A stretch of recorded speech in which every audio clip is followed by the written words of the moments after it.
The moment you think you hold all the power is usually the moment you've already lost it.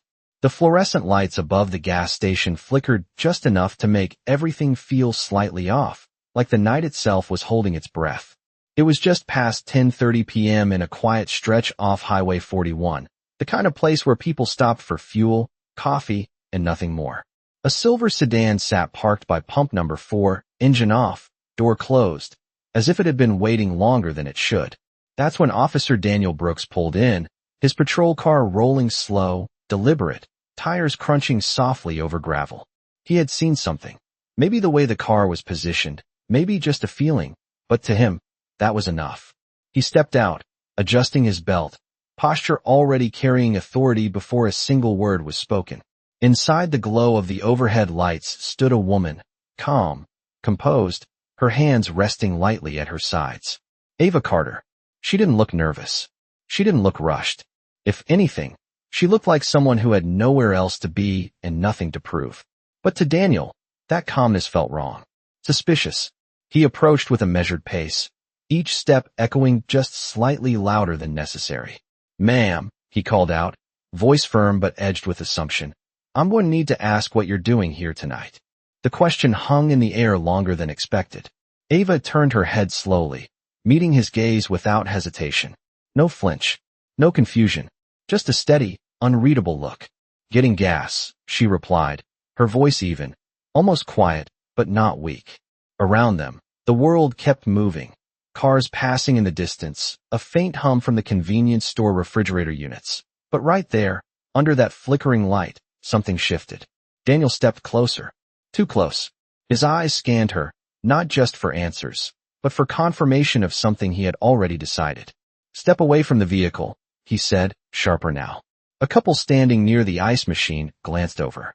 A man at another pump slowed his movements, pretending not to watch it.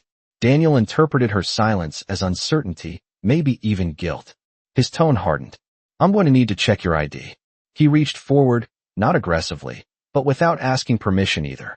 The distance between procedure and assumption blurred. Ava handed over her ID without resistance. Her fingers were steady, her breathing unchanged.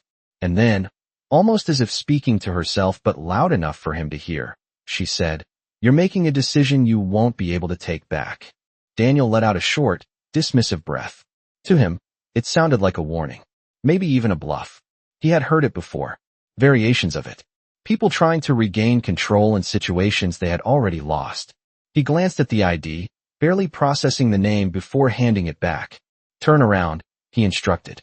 The metal click of handcuffs echoed briefly in the night, sharp but controlled, drawing the attention of everyone within earshot.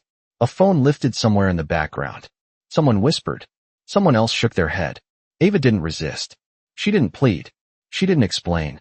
She simply stood there, eyes forward, as if the outcome had already been written somewhere far beyond this moment.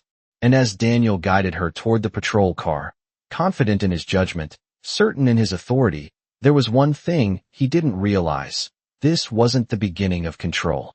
It was the beginning of exposure. The patrol car door closed with a muted thud, sealing the moment in a way that felt heavier than the sound itself. Inside, the air was still, carrying that faint scent of vinyl and long shifts. Ava Carter sat upright, her hands resting calmly despite the cold metal around her wrists, her gaze fixed forward as the world outside moved in fragments through the window. Neon lights stretched and broke across the glass, turning ordinary motion into something distant, almost unreal. Officer Daniel Brooks circled back to the driver's seat, his movements efficient, practiced, untouched by hesitation. To him, this was routine. Another stop, another situation handled, another story that would end exactly the way he expected. But something about the silence behind him lingered longer than it should have. He started the engine, the low rumble filling the space between them, yet it did nothing to fill the quiet. He glanced in the rearview mirror, just for a second. Ava met his eyes without shifting, without lowering. Her gaze. It was not defiance. It was not fear. It was something else entirely. Recognition, maybe. Or certainty. He looked away first. The drive to the station took less than 10 minutes, but it stretched in a way that made each passing streetlight feel like a checkpoint. Outside, The town carried on without noticing. A late-night diner still open. A couple laughing near the sidewalk. A truck rolling past with music playing low. Ordinary life, untouched. Inside the car, the atmosphere held a different weight.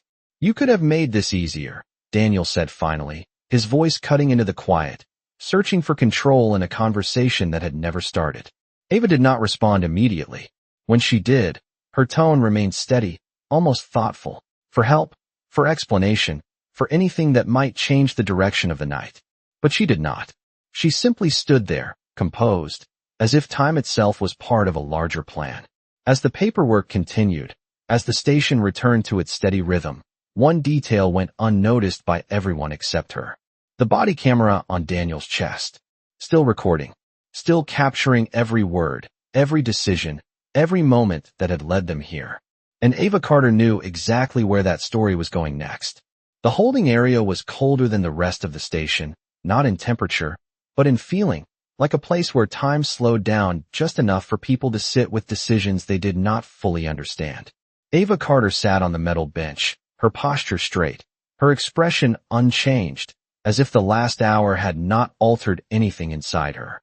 The faint hum of fluorescent lights above filled the silence, interrupted only by the occasional echo of footsteps passing down the hallway. Somewhere beyond the walls, a phone rang, then stopped. A drawer opened, closed. Life continued in fragments, but in that room, everything felt paused. Officer Daniel Brooks stood just outside, finishing paperwork, his pen moving quickly across the page, each line reinforcing what he believed had happened. Suspicious activity. Failure to comply. Detainment justified. The words came easily, shaped by habit, by repetition, by a system that rarely challenged itself. He glanced up once, through the small reinforced window, watching her. Still calm. Still composed. It unsettled him in a way he could not immediately explain. Most people in that position shifted, paced, asked questions, raised their voices, tried to regain something. Ava did none of that. She simply waited. And somehow, that felt louder than anything else. Inside the room, Ava's eyes moved slowly across her surroundings, not searching for escape, but observing, noting details that others overlooked. The camera mounted high in the corner. The clock above the door, ticking steadily, marking each second without judgment. The faint reflection of herself in the steel surface across from her. She took a slow breath, measured, controlled. Then another. Not to calm herself, but to remain present, fully aware of every moment unfolding exactly as it was meant to. Footsteps approached. The door opened with a soft mechanical click, and a younger officer stepped inside, holding a clipboard, his expression uncertain, like someone caught between following orders and questioning them. "Miss Carter," he said, hesitating slightly on her name. "We are still processing everything, but if there is anything you want to add to your statement, now would be the time." Ava looked up at him, her gaze steady, not confrontational, but direct enough to make him shift his weight unconsciously.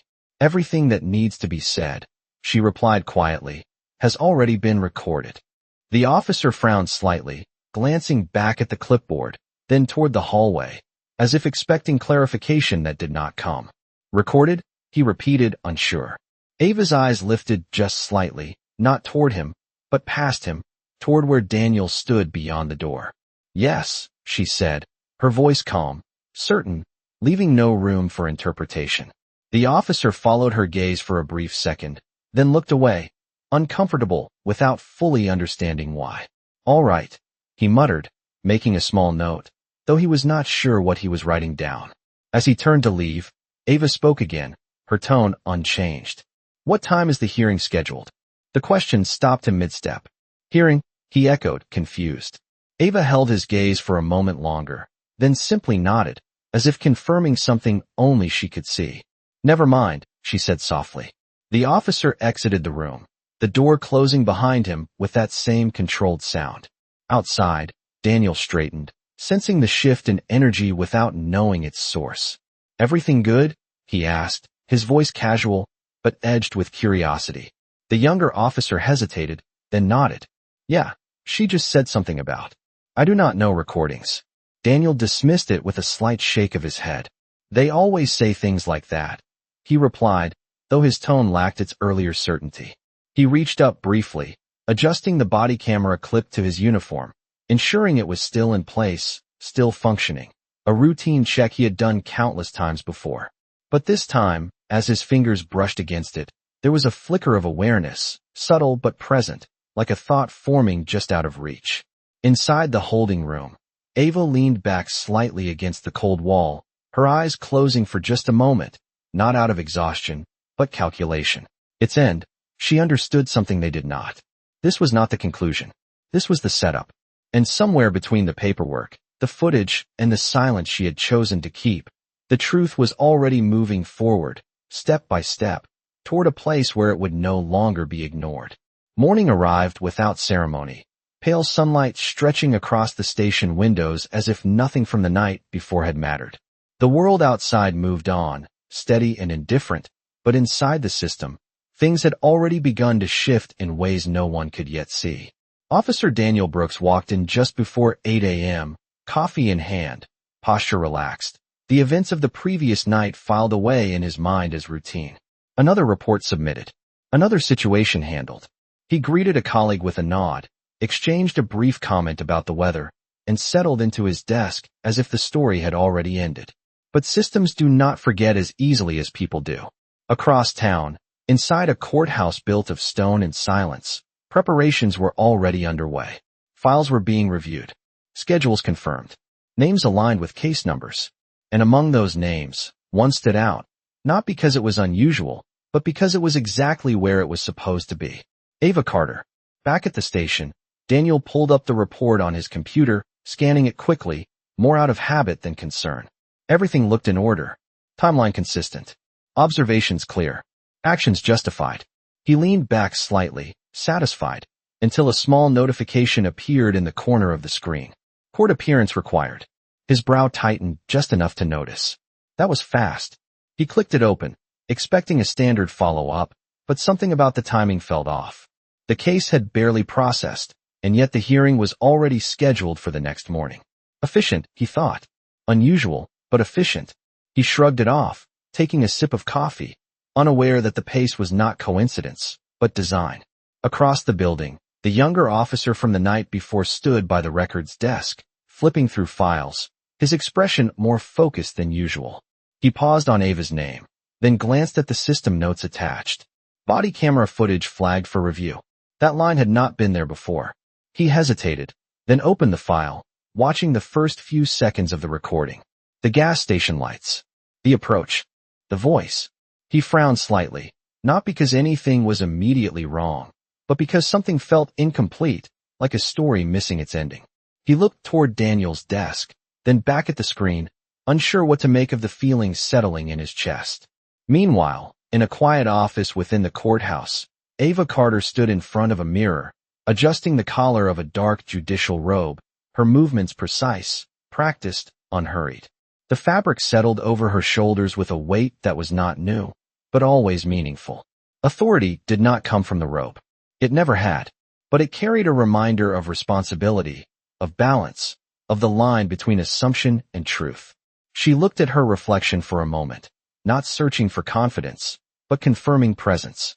Then she reached for a folder on the desk beside her. Inside, documents were arranged with careful order. Case files, incident reports, and among them, a familiar detail. Timestamped footage. She closed the folder gently, her expression unchanged, and stepped toward the door. Back at the station, Daniel stood, adjusting his uniform as he prepared to leave for the courthouse. Quick hearing, he said to a colleague, almost casually. Should be done before lunch. The colleague nodded without much interest. Another case. Another day. But as Daniel clipped his body camera into place, checking it with the same routine motion, that faint flicker returned, the one he could not quite name. He ignored it. Outside, the sky had cleared completely, sunlight sharp against the pavement as he got into his patrol car and started the engine. The drive to the courthouse felt shorter than usual, or maybe he simply did not notice the distance this time. His mind was already ahead, already closing the loop on a situation he believed was finished. When he arrived, the courthouse stood quiet but imposing, its steps leading upward in clean lines, a place where decisions carried weight whether people acknowledged it or not. He walked inside, passing through security, the familiar rhythm of the process grounding him in confidence. Inside the courtroom, the atmosphere was calm, almost too calm, like the pause before something shifts. A few people sat scattered across the benches. Papers rested neatly on desks. The clerk organized documents with quiet efficiency. Daniel took his place, standing near the front, adjusting his posture, his expression composed, ready to present what he believed was a straightforward case. And then, as the room settled, as the low hum of conversation faded into silence, a single voice broke through, clear and formal. "All rise." The words echoed softly against the walls, signaling the moment everything would begin. Daniel straightened, eyes forward, prepared to see a judge he had never met. But somewhere, just beyond the doorway, footsteps approached with measured precision, carrying a presence he would recognize far too late. The courtroom air felt different the moment the doors opened, not heavier, not louder, but sharper, like every sound had edges. Officer Daniel Brooks stood still, his hands loosely clasped in front of him, eyes fixed forward as protocol demanded, but something in his chest shifted the second those footsteps crossed the threshold.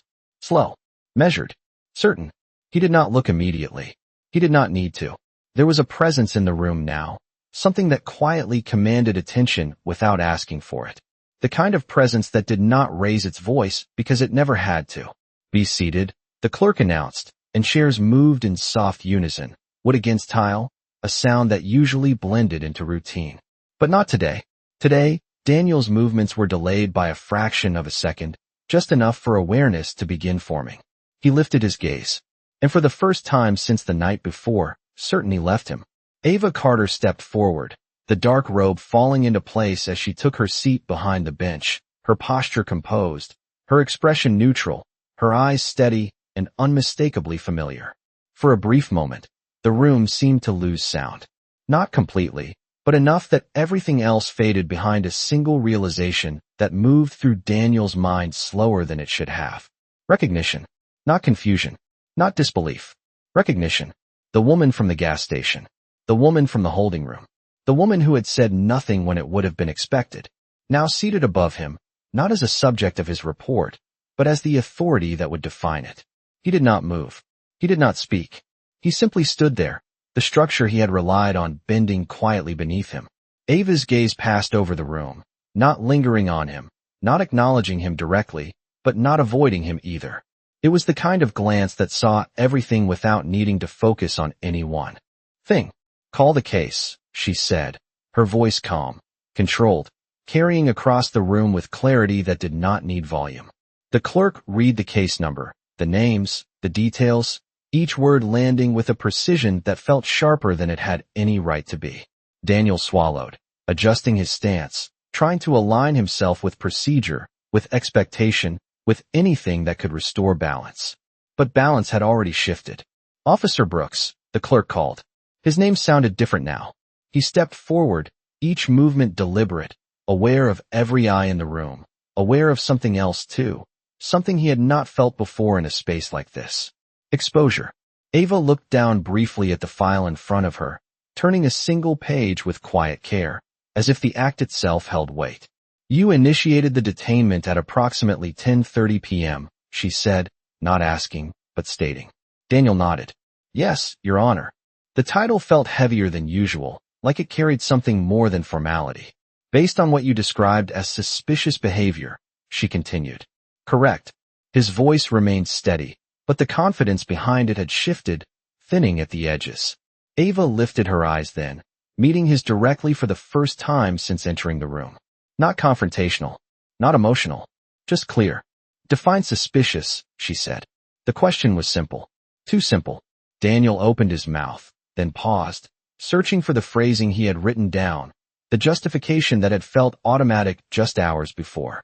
"The vehicle positioning, the time of night, the subject's behavior," he said, the words coming out slower now, less certain, like they required effort to maintain. Ava listened without interruption, her expression unchanged, but something in her stillness made the space feel tighter. "And at what point," she asked, "did observation become assumption?" The room held its breath. Daniel blinked once, the question settling in a place he had not expected it to reach. It was not an accusation. It was not a challenge. It was something else. A line being drawn. He did not answer immediately. For the first time since the night before, he did not have one ready. Ava lowered her gaze again, her hand resting lightly on the file, her voice calm as she continued. Let us review the footage. And in that moment, the silence that had followed her since the gas station, through the holding room, and into this courtroom, finally began to speak. The screen flickered to life with a faint hum, drawing every eye in the courtroom toward the mounted display as the body camera footage began to play. At first, it looked ordinary. A gas station under dim lights. A parked car. The quiet rhythm of a late night that had not yet been interrupted. Then the perspective shifted as the officer stepped into frame, the sound of measured footsteps syncing with the subtle movement of the camera. Daniel Brooks stood still at the front of the courtroom, but his attention locked onto the screen with an intensity he could not hide. It was different watching it now. Not through memory, not through assumption, but through replay.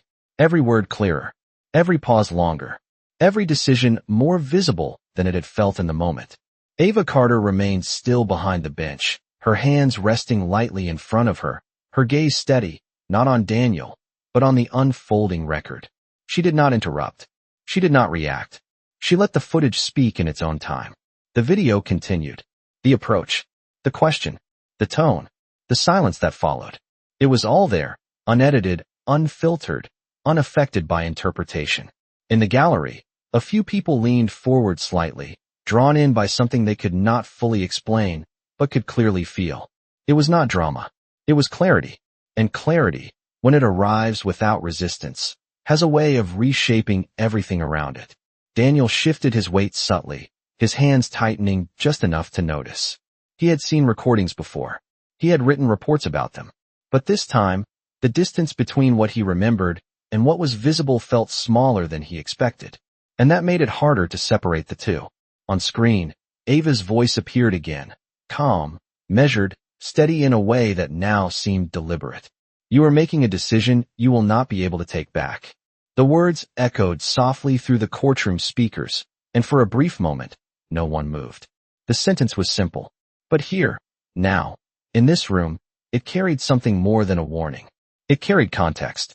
Ava's eyes lifted slightly from the file to the screen, then back again, as if confirming what she had already known would be there. Pause, she said quietly.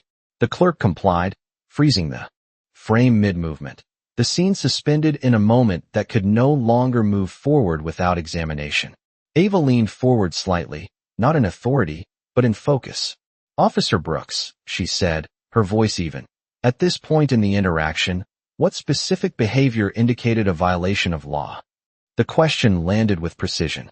Not broad, not emotional. Specific. Daniel looked at the screen, then back at her, then down briefly, as if searching for alignment between what he had believed and what he was now being asked to define. The behavior suggested possible intent, he answered carefully. Ava nodded once, acknowledging the response without agreeing to it. Suggested, she repeated. Not confirmed. Daniel hesitated. Correct. The word came slower this time. Ava allowed a brief silence to settle, not as pressure, but as space. Then she spoke again. Continue. The footage resumed. The interaction unfolded further. The request for identification. The distance closed. The assumption formed in real time. And with each passing second, the difference between observation and conclusion became clearer, not through accusation, but through sequence. The room remained quiet, but the silence had changed. It was no longer passive. It was attentive. Ava let the footage play longer this time, until the moment the handcuffs appeared in frame, not as an act of force, but as a decision made visible. Pause, she said again. The image froze. The reflection of the station lights caught in the metal, still, unmoving. Ava's gaze remained on the screen for a moment longer before she turned back to Daniel. At this point, she said, what had changed from initial observation? Daniel opened his mouth, then closed it again, the answer not as immediate as it should have been. He glanced at the frozen image, then back at her. The situation had escalated, he said finally. Ava's expression did not shift. Escalated by action, she replied calmly. Or by interpretation? The question lingered, not raised, not sharpened, just present. And in that moment, The structure Daniel had relied on, the certainty that had guided him through the night before, no longer felt as solid as it once had. The footage remained paused, the room still, the truth not imposed, but revealed piece by piece, exactly as it had been recorded. The question did not demand an answer. It revealed the absence of one. The courtroom remained still, the paused frame glowing softly on the screen, capturing a moment that had once felt routine but now stood exposed under a different kind of light. Officer Daniel Brooks felt the shift fully now, not as pressure from the room, but as something internal, a recalibration he could not stop. His eyes moved between the frozen image and the bench, searching for ground that no longer felt stable. Interpretation, he said finally, the word quieter than anything he had spoken so far. It was not forced. It was not argued. It simply arrived. Ava Carter held his gaze for a brief moment, not in judgment, not in triumph, but in acknowledgement. "Thank you," she replied, her tone unchanged, her posture steady. Then she turned slightly toward the clerk. "Continue." The footage resumed, and with it, the rest of the interaction unfolded without interruption. The transport, the arrival at the station, the processing, each step documented, each moment preserved exactly as it had occurred, without the filter of memory or assumption. In the gallery, the air had shifted again, but this time it carried something quieter, more reflective. The kind of silence that comes when understanding begins to replace reaction. Ava watched until the footage reached its natural end, then she lifted her hand slightly. "That will be sufficient." The screen went dark, leaving only the reflection of the room in its surface. For a second, no one spoke. Then Ava opened the file in front of her, turning a page with measured care, aligning the written record with what had just been seen. "Officer Brooks," she said, her voice calm, steady as ever, "your report states that the subject's behavior escalated the situation." Daniel straightened slightly, but his response came slower now, shaped by awareness rather than instinct. "Yes, Your Honor." Ava nodded once, her eyes scanning the document. "Based on the footage," she continued, "the subject complied with each instruction given." She did not raise her voice. She did not emphasize the point. She simply placed it into the record. Daniel felt the weight of that alignment, the quiet contrast between what had been written and what had been shown. "Do you agree?" she asked. The question was direct, but not confrontational. It did not push. It invited clarity. Daniel took a breath, his gaze steady now, no longer searching for justification, but for accuracy. "Yes," he said. Ava closed the file gently, her hands resting on top of it for a moment, as if marking the transition from review to decision. The courtroom remained silent, every movement deliberate, every second measured. "The role of this court," she said, her voice carrying evenly across the room, "is not to assume intent, but to examine evidence." She paused briefly, not for effect, but to allow the words to settle. And when evidence is clear, the responsibility is equally clear.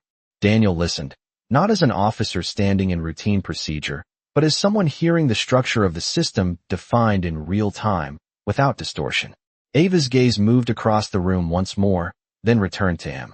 "Authority," she continued, "is not measured by the ability to act, but by the discipline to act correctly." The words were not directed at him alone. They belonged to the room, to the system, to the space they all occupied. Ava leaned back slightly, her posture unchanged, her presence steady. "This court finds that the detainment lacked sufficient legal basis as demonstrated by the presented evidence." The statement was clear, precise, and final in its meaning. No raised voice, no dramatic shift, just truth, placed exactly where it belonged. Daniel lowered his gaze briefly, not in defeat, but in recognition. The certainty he had carried into the room had not been taken from him. It had been replaced. Ava continued, her tone unchanged. "All associated charges are dismissed." The words settled into the room, quiet but absolute. A breath moved through the gallery, subtle, collective, as if something long held had been released without anyone realizing it had been there. Ava paused for one final moment, then spoke again, her voice carrying the same calm clarity it had held from the beginning. "Let this serve as a reminder," she said, "that the law does not follow perception. It follows truth." And in that moment, the shift that had begun under flickering gas station lights reached its full form, not through force, not through confrontation, but through something far more powerful. Precision, and the quiet, undeniable weight of being seen clearly. The gavel did not need to strike for the decision to settle. It was already there, woven into the silence that followed. People began to shift in their seats, quiet murmurs rising just enough to signal that something had changed, though no one rushed to speak it out loud. Officer. Daniel Brooks remained where he stood for a moment longer than necessary, his posture still formal, but the tension that had once held it in place now replaced by something quieter, something heavier. Not defeat, not embarrassment, something closer to awareness. The kind that does not arrive all at once, but settles piece by piece until it cannot be ignored. Ava Carter gathered the documents in front of her with deliberate care, aligning each page as if restoring order was part of the process itself. She did not look at Daniel again immediately. She did not need to. The moment had already spoken. The truth had already been placed where it belonged. Court is adjourned. The clerk announced, and the room began to move again, slowly returning to motion, but not to what it had been before. Daniel stepped back, his hands lowering to his sides, his mind no longer racing, but recalibrating. Around him, conversations began in low tones, people exchanging glances, some thoughtful, some uncertain, all aware that what they had just witnessed was not ordinary. Not loud, not dramatic, but undeniable. As the room cleared, Daniel turned slightly, his eyes lifting toward the bench one last time. Ava was no longer seated. The space she had occupied remained, quiet and composed, like the imprint of something that did not need to linger physically to remain present. He exhaled slowly, not out of relief, but release.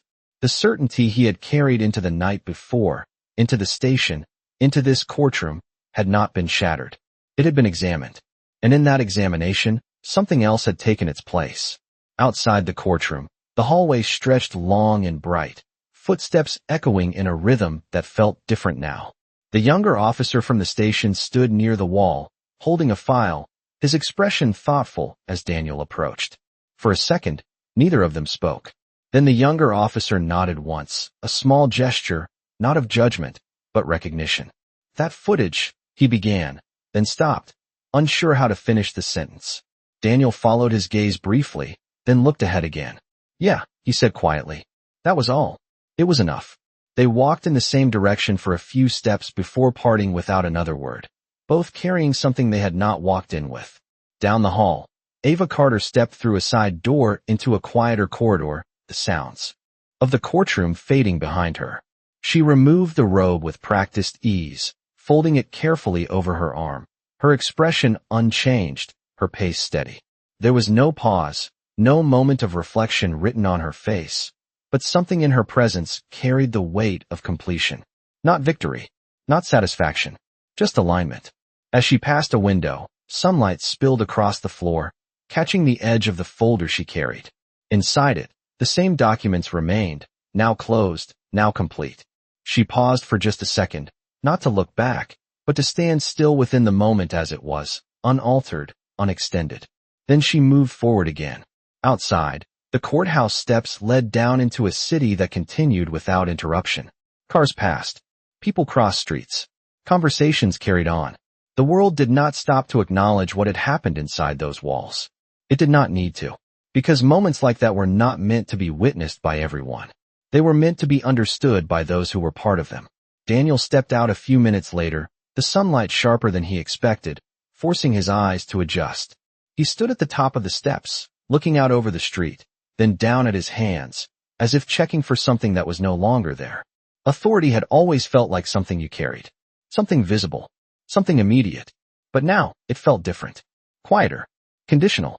He took a breath, deeper this time, and stepped forward, descending the stairs one at a time, each step measured, each movement grounded in something new. Behind him, the courthouse doors closed softly, not with finality, but with continuation. And somewhere between the night before and this moment, the balance had not shifted because power had changed hands. It had shifted because truth had finally been allowed to stand where it always belonged. The city moved on the way it always does, indifferent to the quiet shifts that change people from the inside out. Traffic lights cycled from red to green. A bus exhaled at the curb. Somewhere down the block, A siren rose and faded without urgency. Officer Daniel Brooks stood at the edge of the sidewalk for a moment longer than necessary, not because he was unsure where to go, but because something in him had slowed down enough to notice where he had been. The uniform still fit the same. The badge still caught the sunlight the same way. But the meaning behind both had shifted, not in appearance, but in weight. He reached up briefly, his fingers brushing the body camera clipped to his chest, the same device that had recorded everything without opinion, without bias, without interruption. It had not judged him. It had simply remembered. And now, so did he. Across the street, people passed by without a second glance, unaware of the moment that had unfolded just steps behind those courthouse doors. But moments like that were not meant for the crowd. They were meant for the individual, the one who carried them forward. Daniel stepped off the curb, crossing the street with measured pace. Each step grounded in something quieter than confidence, but stronger than doubt. Understanding does not arrive with noise. It settles. It stays. And it changes the way you move through everything that comes next. Inside the courthouse, the hallways had returned to their steady rhythm. Cases moving forward, voices echoing softly against stone walls. The system continuing as it always had. Ava Carter walked through those same corridors, now without the robe, her presence no less defined, her pace unchanged. She paused briefly near a window, the light falling across her face, not to reflect, but to acknowledge the stillness between moments. There was no triumph in her expression, no trace of victory, only clarity, because for her, this had never been about proving power. It had been about placing truth where it belonged, without raising her voice, without stepping outside the structure that was meant to protect it. She adjusted the folder in her hand, the documents inside now complete, no longer a question, no longer a possibility, but a record. A quiet, permanent record. Somewhere behind her, a door opened, footsteps approached, and then passed without interruption. Life continued, just as it should. Outside, Daniel reached his patrol car and paused before opening the door. He looked at his reflection in the window for a brief second, not searching for who he was, but recognizing who he had been. There was no dramatic realization, no sudden transformation, just a shift. Subtle, lasting. He opened the door, sat inside, and rested his hands on the steering wheel, the engine still silent. For the first time in a long time, he did not rush to start it. He let the quiet remain, because now he understood something he had not understood the night before. Authority is not proven in the moment you act. It is proven in the moments you choose not to assume. He exhaled slowly, then turned the key, the engine coming to life with a steady hum. The same sound, the same motion, but not the same mindset. As he pulled away from the curb, merging into the flow of traffic, there was no need to look back. The lesson had already moved forward with him. And somewhere behind those courthouse walls, in a room now empty, but still holding the echo of measured words, the truth remained exactly where it had been placed. Not loud, not forceful, just undeniable. Because in the end, he thought he was enforcing the law. But that day, the law did not need to raise its voice. It only needed to be seen.